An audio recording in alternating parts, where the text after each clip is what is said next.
Assalamualaikum warahmatullahi wabarakatuh. Ini adalah sesi asinkronus dari kuliah Fisika Matematika 1. Terakhir di pembahasan sinkronus yang lalu, kita sudah mendefinisikan vektor operator yang bernama del atau nabla, ya, istilah lainnya. Didefinisikan sebagai suatu operator berarah, ya. Dengan kata lain, operator vektor, ya, operatornya berupa operator derivatif. Pada setiap arah sumbu koordinatnya, dia adalah turunan terhadap sumbu tersebut. Nah, di pembahasan lalu kita sudah membahas satu operasi, ya, yang berkaitan dengan operator del atau nabla ini, yaitu operasi gradien. Ya. Operasi gradien itu juga dalam literatur, ya, dan juga saya nanti akan sering menggunakan penulisan ini, ya, lazim ditulis seperti ini, ya, gradien. Jadi kalau ada tulisan grad, ini maksudnya adalah gradien. Gradien bekerja pada suatu fungsi skalar atau medan skalar. Jadi, oke, mungkin sebelumnya kalau saya tulis jika f x, y, z adalah suatu medan skalar atau suatu fungsi skalar,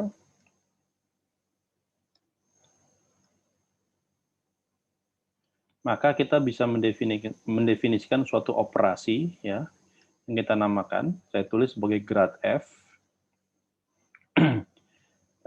Ini secara matematis juga disimbolkan sebagai seperti ini, ya. Berarti operator del bekerja pada fungsi f. Dan ini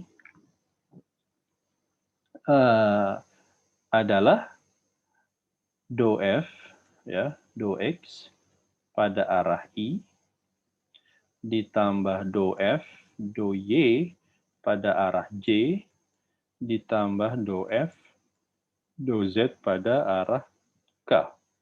Ya. Jadi Anda akan sering melihat gradien f ditulis seperti ini, ataupun dalam notasi dalam bentuk tulisan, ya, grad dalam kurung f, sama saja. Nah, kita kemarin sudah melakukan beberapa contoh perhitungan untuk jenis-jenis fungsi skalar, ya. Oh, maaf, baru satu yang kita bahas, ya. Bentuknya seperti ini, gitu, ya.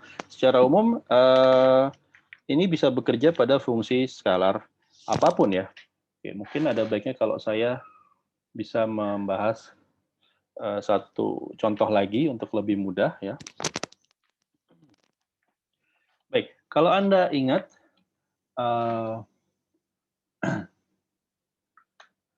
saya ambil contoh gini, ya. Contoh fungsi skalar yang akan saya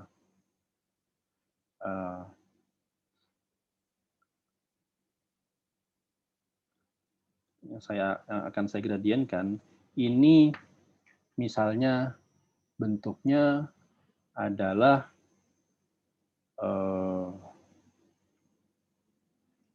per akar x kuadrat, ya, ditambah y kuadrat ditambah z kuadrat. Oke.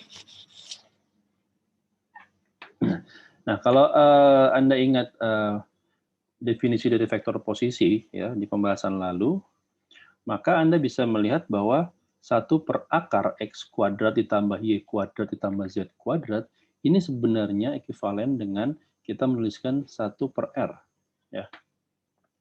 1 per r, di mana r ini adalah besar dari vektor posisi, vektor r, ya. Kita tahu vektor r itu adalah x arah i, ya kan, ditambah y arah j ditambah z arah k, ya. Jadi 1 per r itu artinya 1 per akar x kuadrat plus y kuadrat plus z kuadrat.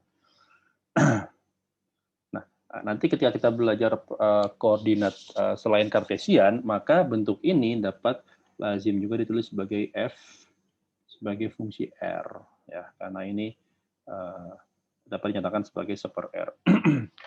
Oke, sekarang kalau saya punya fungsi skalar seperti ini, apa gradiennya? Apa gradien dari f ini? Nah, kita lihat bahwa ini dapat kita tuliskan, ya kan, untuk mempermudah, maka saya bisa menuliskan sebagai berikut, ya. X kuadrat ditambah Y kuadrat ditambah Z kuadrat pangkat min setengah.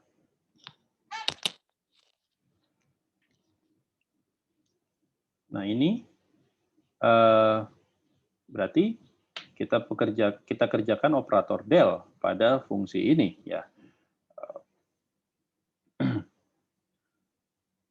Langsung aja, atau mungkin satu persatu kali ya untuk memudahkan.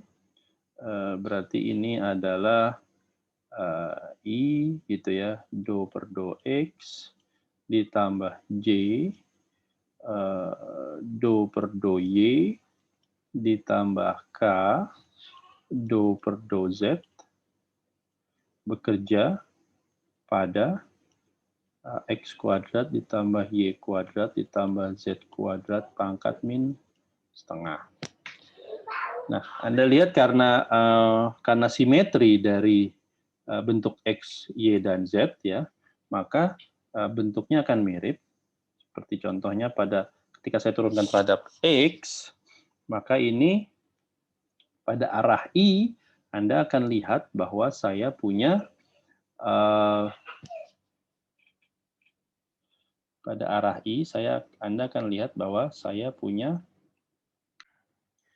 jadi pada arah I kita akan dapatkan ini kita punya ada min setengah gitu ya, dikalikan 2X ya, dibagi dengan atau dikalikan dengan dalam kurung ini pangkat min 3/2 ya kan, pangkat min 3/2, atau di sini berarti saya punya seper ya, X kuadrat ditambah Y kuadrat ditambah Z kuadrat pangkat 3/2 ya. Demikian juga berlaku untuk kasus yang Y dan Z sama saja. Di sini ada min setengahnya juga dikalikan 2Y. Oh maaf, di sini ada arah I ya kan, karena sekarang hasil dari gradien adalah vektor. Maka di sini saya punya X kuadrat ditambah Y kuadrat ditambah Z kuadrat pangkat 3/2 arah C ya. Dan terakhir saya punya min setengah kali 2Z ya arah K dibagi dengan penyebut yang sama. X kuadrat tambah Y kuadrat tambah Z kuadrat pangkat 3/2. Nah, ini kan semuanya bisa kita cancel ya, duanya. Ya. Sehingga sini kita bisa keluarkan minusnya dan kita bisa keluarkan seper dalam kurung pangkat 3/2 itu semuanya ya. Ini bisa kita keluarkan X kuadrat ditambah Y kuadrat ditambah Z kuadrat pangkat 3/2 ya. Nah, yang tersisa di dalamnya adalah sini tinggal Anda lihat ini X arah I ditambah Y arah J ya ditambah Z arah K. Jadi inilah gradien dari F. Inilah gradien dari F. Jika F-nya mengambil bentuk seperti tadi ya, di atas ini. Nah, kalau kita mau menyatakan dalam koordinat non-kartesian, dalam koordinat radial atau koordinat bola, ini Anda lihat bahwa yang dalam kurung di pembilang ini tidak lain daripada vektor posisi ya. Jadi ini bisa saya tulis sebagai minus vektor R, ya kan, vektor R ini dibagi, nah Anda lihat penyebutnya ini, kalau tadi besar vektor R itu adalah akar X kuadrat plus Y kuadrat plus Z kuadrat, maka kalau sekarang ini X kuadrat plus Y kuadrat plus Z kuadrat pangkat 3/2, itu berarti adalah besar vektor R dipangkatkan 3. Ya. Jadi ini adalah besar R pangkat 3. Oke. Ini juga bisa disederhanakan lagi. Ya. Kita tahu bahwa vektor R ini dapat selalu dinyatakan sebagai besar vektornya dikalikan vektor satuannya. Ya. Jadi vektor R itu dapat ditulis sebagai besar skalar vektornya dikalikan arah atau vektor satuannya. Nah, ini dibagi dengan, maka ini bisa ditulis sebagai min per R kuadrat. Ya.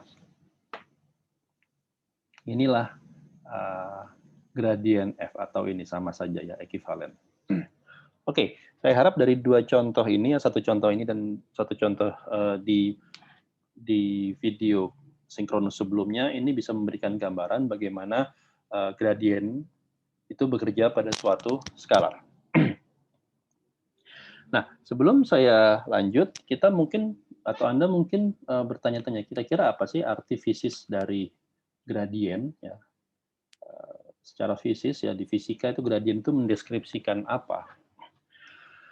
Baik, dari istilahnya, dari namanya ya, gradien ini kan berarti kemiringan ya. Jadi sama seperti pada kalkulus, di mana gradien itu berarti kemiringan atau turunan pertama dari suatu fungsi terhadap variabelnya, ya, maka gradien di sini juga sama, menyatakan kemiringan dalam tanda kutip ya. Tapi karena sekarang gradien adalah suatu besaran vektor, maka ini kemiringan ini mendeskripsikan suatu kemiringan berarah, ya, directional derivative atau dari turunan yang berarah. Satu cara untuk mendeskripsikan atau memberi tafsiran fisis apa itu gradien, itu bisa kita misalnya gunakan, Anda tentu tahu apa yang dinamakan sebagai peta kontur ya. Mungkin pernah mendengar, atau kalau Anda misalnya melihat peta ya, suka terdapat gambar-gambar atau gambar kontur ya. Apa itu gambar kontur? Misalnya ini adalah ruang 3 dimensi ya. Saya ingin mendeskripsikan ketinggian dari suatu titik pada permukaan bukit misalnya ya. Jadi misalnya saya menggambarkan bukit dengan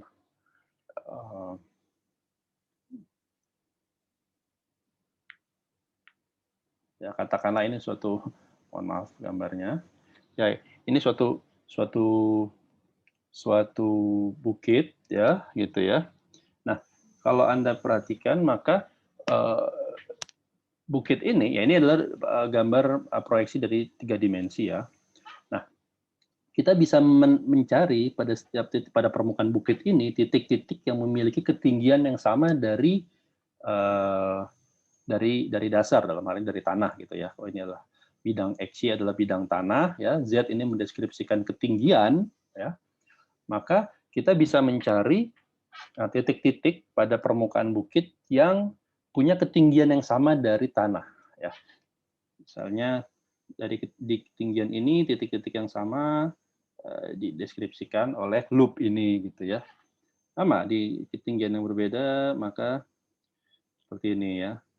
Jadi artinya apa? Artinya semua titik di sini ini punya ketinggian yang sama dari bidang X atau dari tanah. Demikian pula semua titik di sini punya ketinggian yang sama ya.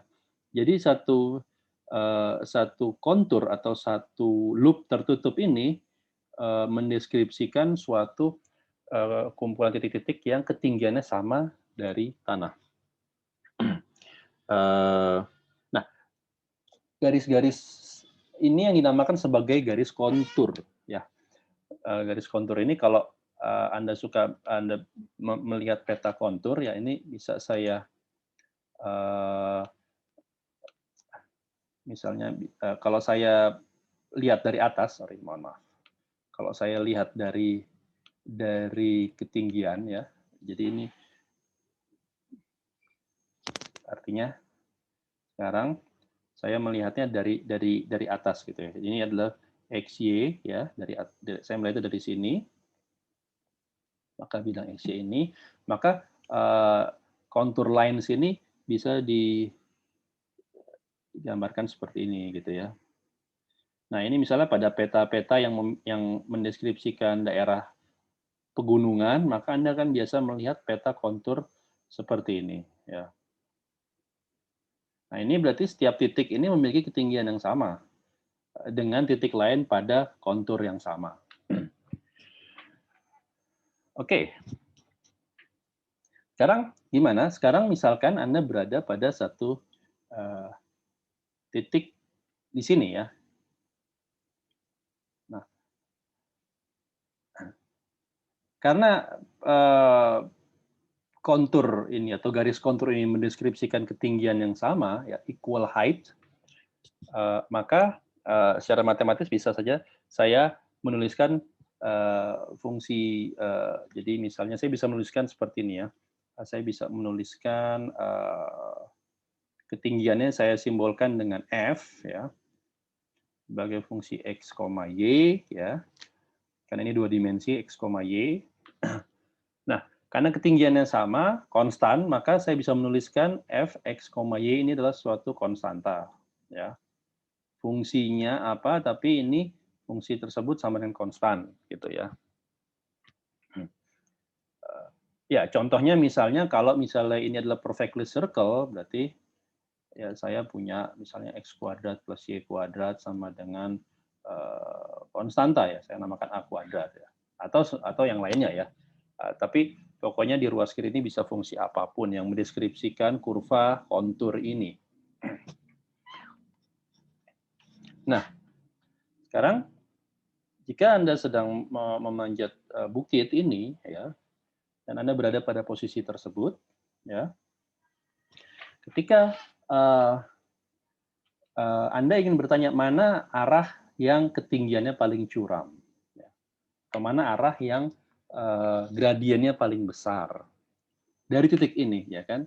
Karena sekarang Anda berada di ruang 3 dimensi, maka Anda bisa punya arah ke kanan, dalam hal ini ke sana, atau ke kiri, dalam hal ini ke sini, ya, atau ke atas, atau ke bawah, atau kombinasi dari semuanya itu. Jadi ada tabring arah yang bisa Anda tuju ya, yang bisa Anda cek untuk menentukan mana yang ketinggiannya paling besar. Bukan ketinggian, maksud saya lah kemiringannya ya, perubahan ketinggiannya paling besar. Nah, jika misalnya dari pusat sini ya Anda dideskripsikan bahwa posisi Anda di sini dideskripsikan dengan vektor posisi ya, dengan vektor posisi R ya, dan ketika Anda berpindah sedikit ada DR ya, jadi ini adalah R, maka ketika Anda berpindah, oke saya tulis dulu R-nya, ini tentunya adalah X arah I ditambah Y arah J ya, ditambah Z arah K. Nah, ketika Anda melakukan pergeseran infinitesimal ya, maka Anda posisinya atau perubahan posisi itu dideskripsikan oleh DR ya. Misalnya Anda berubah posisi sini sekarang ya. Ya, ini perubahannya infinitesimal gitu ya. Jadi di sini adalah ini yang kita namakan sebagai DR-nya. Ya. Maka DR ini adalah dx arah I ditambah dy arah J ditambah dz arah K. Ya. Ada perubahan infinitesimal, perubahan kecil. Nah,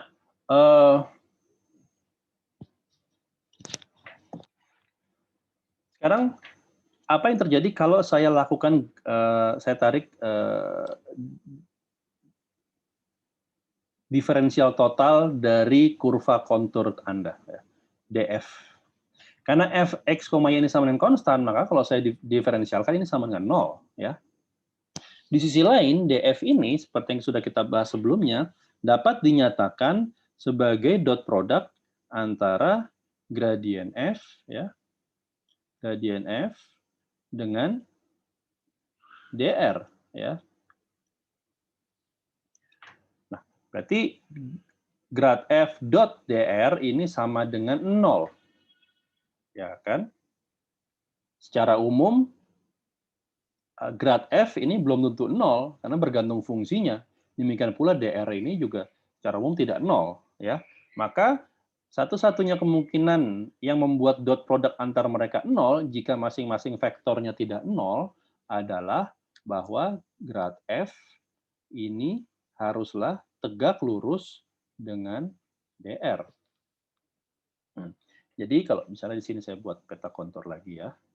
Jadi kalau misalnya suatu garis kontur atau kurva kontur yang kita tinjau, ya, dan saya berdiri di, ya katakanlah di sini, gitu ya. Di sini arah DR saya. Nah, maka gradien F dia harus berada tegak lurus terhadap DR. Dengan kata lain, gradien F-nya haruslah mengarah ke sini. Jadi gradien F ini menunjuk arah yang tegak lurus dengan permukaan kurva, ya kan? Karena apa? Karena DR ini adalah vektor yang menyinggung kurva, ya, vektor yang menyinggung titik pada permukaan kurva, atau dengan kata lain DR ini dinamakan sebagai vektor tangensial, ya, karena dia menyinggung. Nah, maka konsekuensinya jika kurvanya ini adalah kurva kontur konstan, maka gradien F itu haruslah tegak lurus pada DR. Dan ini menunjukkan perubahan yang atau gradien atau kemiringan yang paling besar dari titik Anda berdiri. Jadi di sini gradien F ini artifisis dari gradien F. Ya. Oke.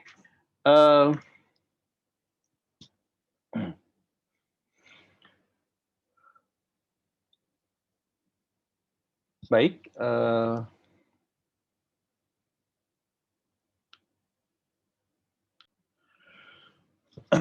Nah, itu adalah operasi gradien.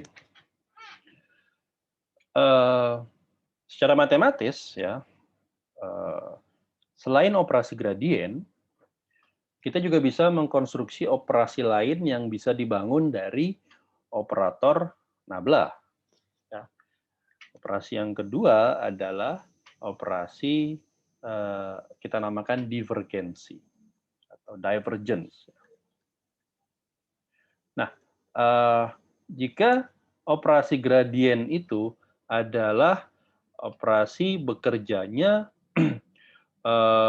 nabla pada skalar, ya, pada fungsi skalar, maka kita juga bisa mengerjakan nabla pada suatu fungsi vektor. Ya. Tinjau misalnya vektor sembarang A, ya, yang bergantung pada X, Y, Z. Ya. Secara umum ini dituliskan sebagai AX, fungsi X, Y, Z, arah I, ditambah AY, juga fungsi X, Y, Z, arah J, dan AZ, fungsi X, Y, Z, arah K. Nah, saya ingin mengerjakan operator del atau nabla pada A. Nah, del adalah suatu operator vektor, A adalah suatu fungsi vektor. Nah, bagaimana mengerjakan operasinya? Ada dua cara, secara dot product maupun secara cross product. Nah, operasi divergensi ini adalah operasi dot product dari del terhadap A. Jadi kita definisikan div dari vektor A. Div ini artinya adalah divergensi.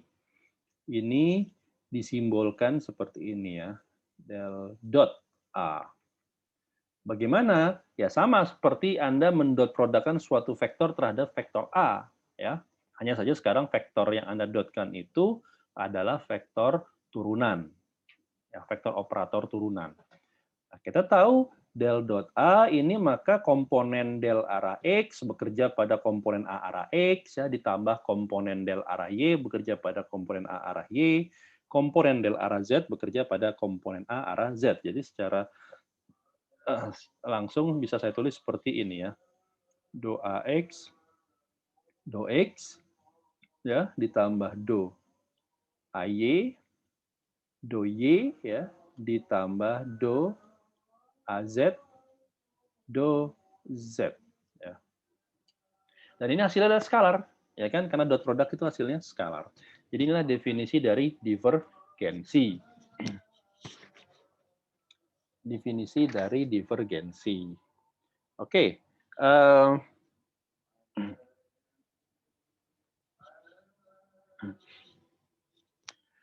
Contoh. Kita ambil contoh. A misalnya adalah suatu vektor, atau mungkin saya bisa ambil contoh paling sederhana, misalnya A-nya adalah suatu vektor posisi ya, atau R gitu ya. R suatu vektor posisi, X arah I, ditambah Y arah J, ditambah Z arah K. Maka, bagaimana divergensi dari R? Ya, berarti ini tinggal do. Apa R? Komponen R arah X, yaitu X saja. Ya. Do X per do X juga. Ya.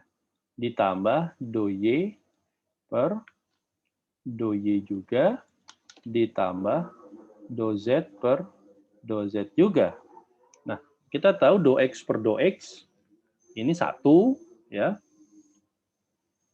Ini satu, ini juga satu, dan ini juga satu. Artinya, div R ini adalah 3. Konstanta. Contoh lain, misalnya saya punya vektor dinyatakan oleh ya ambil contoh misalnya di satu buku ya.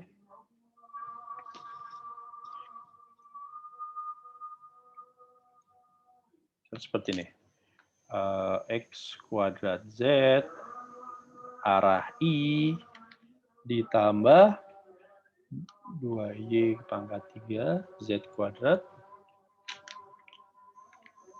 2Y pangkat 3 Z kuadrat arah J gitu ya, dikurang XY kuadrat Z dikurang XY kuadrat Z arah K. Misalnya, ini suatu vektor sembarang.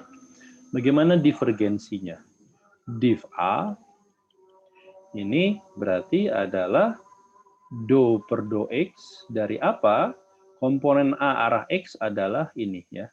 Berarti X kuadrat Z ditambah do per do Y dari komponen A arah Y adalah ini ya. 2Y pangkat 3Z kuadrat ya. Ditambah do per do Z dari komponen A arah Z adalah minus XY kuadrat Z ini ya. Nah, ingat turunan parsial bagaimana? Ya, dia hanya bekerja pada variabel yang kita turunkan saja. Jadi di sini saya punya diturunkan terhadap X, saya punya 2X Z ya. Ditambah ini berarti punya turun 3 berarti 6.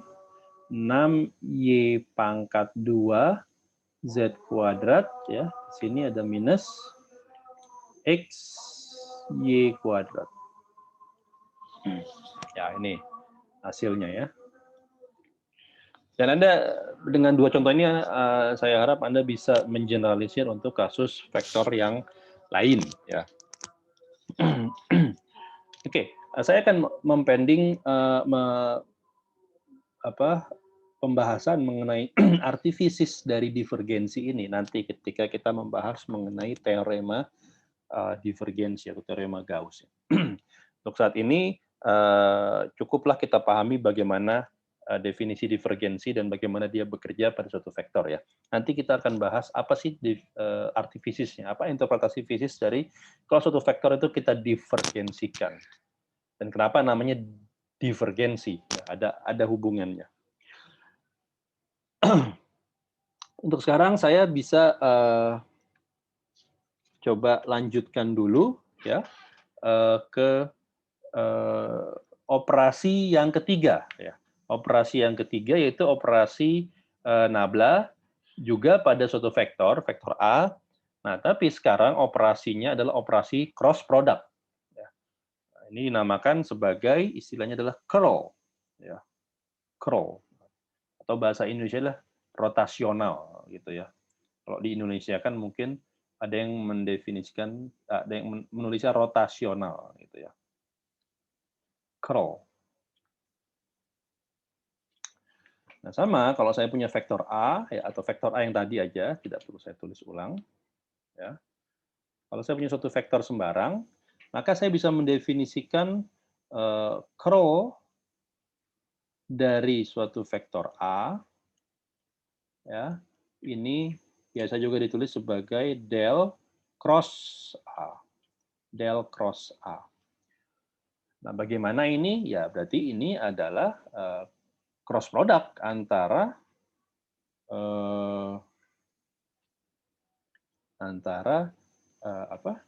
del dengan vektor A ya. Jadi saya tulis dulu secara formalnya do y plus k ya, do per do z ya, ini cross dengan ya a x arah i plus ay arah j plus az arah k. Nah, kemarin di pembahasan beberapa pertemuan sebelumnya, Anda sudah bilang bahwa Anda belajar mengenai di aljabar linier, bahwa cross product itu dapat dinyatakan sebagai determinan ya dari suatu matriks 3x3. Nah, sama untuk menghitung ini juga kita bisa gunakan determinan ya. Jadi di sini saya akan tulisnya, ini adalah I, ini J, ini K, gitu ya. Ini adalah do per do X, do per do Y, ya, do per do Z. Ini adalah AX, AY, AZ. Nah, berarti komponen arah I apa saja? Komponen arah I adalah do AZ per do Y, ya, do AZ per do Y, dikurang do AY per do Z ya, do AY per do Z. Ini adalah komponen arah I-nya. Ya. Komponen arah J-nya, adalah do AX per do Z ya, dikurang do AZ per do X ya. Ini komponen arah J. Ditambah komponen arah K, berarti saya punya do AY per do X dikurang do AX per do Y. Ya, ini arah K. Nah, inilah bentuk curl dari suatu vektor sembarang A. Ya. Dari suatu vektor sembarang A.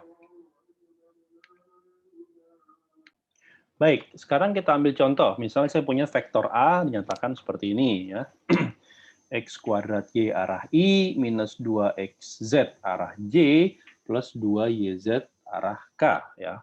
Anda bisa taruh komponen-komponen A ini di baris ketiga dari determinan matriks di atas, ya, atau langsung bisa menggunakan formula yang tadi sudah kita turunkan. Ini kan AX, AY, dan AZ kan general, ya. Sama saja, nggak ada masalah. Jadi, kalau kita mau menghitung curl dari matriks ini, atau rotasional dari matriks ini, itu bagaimana? Ya, coba langsung aja di sini saya gunakan salah satunya, ya saya akan menggunakan yang hasil ini. Jadi AZ-nya apa? AZ adalah 2YZ, ya. 2YZ diturunkan terhadap Y, maka saya punya 2Z, ya. Maka saya punya di sini 2Z dikurang AY-nya apa? AY-nya adalah minus 2XZ. Diturunkan terhadap Z, jadi saya punya plus 2X, ya. Ini adalah komponen curl arah I, ya, arah sumbu X, ditambah 2AX, AX-nya adalah X kuadrat Y, diturunkan terhadap Z. Nah, Anda lihat komponen A arah sumbu X atau arah I ini tidak punya kebergantungan terhadap Z, jadi diturunkan terhadap Z adalah 0, ya, saya tulis 0. Dikurang 2AZ, 2X, 2AZ-nya ini diturunkan terhadap X juga 0, karena tidak mengandung X, ya. Oke. Terakhir, do-AY ini diturunkan terhadap X. Ada, jadi min 2Z dikurang do-AX, do-AX ini diturunkan terhadap Y. Adalah X kuadrat saja.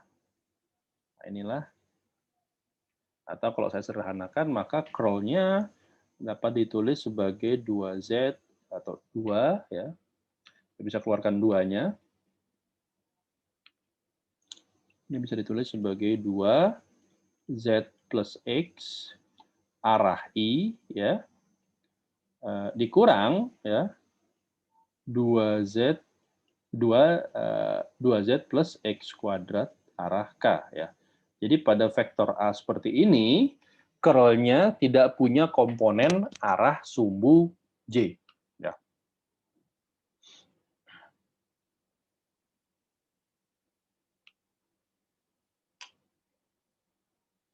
Oke. Oke, ya ini adalah curl, ya. Jadi operasi perkalian dari nabla itu ada 3 jenis, ya. Pertama, dia bisa bekerja pada skalar, kita namakan gradien. Kedua, dia bisa bekerja secara dot product pada vektor, kita namakan divergensi. Dan ketiga, dia bekerja secara cross product pada vektor, kita namakan curl atau rotasional. Baik, sebagai penutup, bagi kuliah sinkronus ini, saya perlu tekankan di sini, ya, bahwa curl ini, baik curl maupun div maupun grad, ya, bahwa nabla ini, ya, operator del atau operator nabla ini, saya pernah katakan bahwa dia tidak punya artifisis ketika dia berdiri sendiri, karena dia hanyalah turunan, ya. Untuk punya artifisis, kita harus kerjakan turunan itu pada suatu fungsi, ya, baik fungsi skalar maupun fungsi vektor, ya kan? Tidak ada artifisisnya turunan terhadap X. Turunan terhadap X dari apa, ya kan? Nah, oleh karena itu, jika pada kasus dot product biasa, kita mengenal sifat simetri, ya. Jika pada kasus dot product biasa, kita mengenal sifat simetri, ya. Maksudnya gimana? Kalau A dan B adalah dua buah vektor, maka A dot B ini sama dengan B dot A, ya kan? Ini simetrik. Ini operasi yang simetrik. Lalu kalau A cross B, ini sama dengan minus dari B cross A, ya. Ini yang kita namakan sebagai antisimetrik, ya. Anti itu berarti kebalikan, ya. Kebalikan dalam arti muncul tanda minus, gitu ya. Antisimetrik. Nah, sifat-sifat ini tidak lagi berlaku ketika salah satunya adalah operator nabla, ya kan? Kenapa? Jadi gini, Kalau saya ganti misalnya A dengan del, maka del.b, ya, B ini bisa vektor apapun ya, ini tidak sama dengan B.del. Ya, tidak sama ya. Kenapa? Ya karena kalau Anda lihat del.b itu kan isinya ya kalau saya tulis adalah do bx do bx do x ya ditambah do by do y ditambah do bz do z ya kan. Sedangkan kalau saya pertukarkan posisinya b dot del ini apa? B dot del ini bisa aja ada operasinya ya. Jadi saya dotkan dulu B-nya terhadap del. Tapi Anda bisa lakukan sendiri dan hasilnya adalah seperti ini ya. Bx do x ditambah by do y ditambah bz do z ya. Anda lihat ini berbeda ya. Ini dan ini itu tidak sama ya. Tidak sama. Do bx do x ini hasilnya suatu fungsi atau angka mungkin ya. Jadi bx ini adalah komponen skalar dari vektor b arah x. Dia bisa fungsi, dia bisa angka.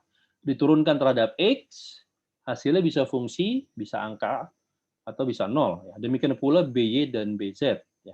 Tapi kalau ini bx adalah fungsi atau angka dikalikan dengan suatu operator. Jadi hasil akhirnya ini tetap operator ya. Ini operator, ini juga operator. Jadi b.del ini adalah operator, sedangkan del.b ini adalah fungsi ya. Jadi beda ya. Beda. Jadi del.b atau div b ya. Ini hasilnya adalah fungsi. Fungsi skalar ya. Ini fungsi skalar. Sedangkan b dot del ini tidak ada istilahnya ya, bukan div del ya, tidak ada istilahnya ya. Ini kita cuma bilangnya ini b dot del atau b dot nabla. Ini adalah operator, operator skalar ya, operator skalar ya. Artinya dia ada operator tanpa ada arah. Jadi ini bukan vektor, bukan lagi vektor ya ini. Tapi dia operator. Karena dia operator maka sifatnya sama seperti operator del itu sendiri. Dia tidak bisa berdiri sendiri tanpa bekerja pada suatu fungsi. Oke, jadi ini bisa dipahami ya bahwa dalam hal operator operasi yang melibatkan del maka Anda harus berhati-hati tidak bisa menukarkan posisinya karena hasilnya akan berbeda. Nah demikian pula pada kasus cross product atau curl ya. Jelas bahwa curl B ini tidak sama dengan B cross del. Ya, B cross del. Bukan hanya antisimetrik, tapi memang tidak simetrik ya. Kalau antisimetrik itu A cross B sama dengan minus B cross A. Sama, cuma ada tanda minusnya. Ya. Kalau ini non simetrik ya, ini non simetrik atau tidak simetrik. Jadi keduanya ini, kedua terakhir ini adalah non simetrik. Dan hasilnya berbeda ya. Curl B sama B cross del itu beda. Kalau Anda mau menghitung B cross del, ini bisa dengan determinan lagi, Alasarus. Ya. Ini sekarang yang di posisi di baris kedua bukanlah del tapi B ya. IJK, maka ini adalah BX, BY, BZ. Ya. Ini adalah do per do X, do per do Y, do per do Z. Ini kalau Anda jalankan, maka pada arah sumbu X, pada arah I, Anda akan dapat operator seperti ini ya. BY dikalikan do per do Z dikurang BZ dikalikan do per do Y. Ini pada arah I. Pada arah J, Anda punya BZ mengalihkan do X dikurang BX mengalihkan do Z. Ya, ini pada arah J. Pada arah K, Anda punya BX mengalihkan do Y minus BY mengalihkan do X. Ini pada arah K ya. Anda bisa bandingkan dengan hasil curl sebelumnya, ini beda ya. Dan sama seperti pada kasus B dot del, B cross del maksud saya. B cross del ini adalah operator ya. Ya, ini operator, dia harus bekerja pada suatu fungsi agar punya artifisis ya. Jadi kalau ini curl B adalah suatu fungsi vektor, maka B cross del adalah operator vektor ya. Oke, ini patut dicamkan. Baik. Baik, saya kira saya bisa akhiri pembahasan asinkronusnya sampai di sini. Kita bertemu lagi di sesi sinkronus. Terima kasih. Assalamualaikum warahmatullahi wabarakatuh.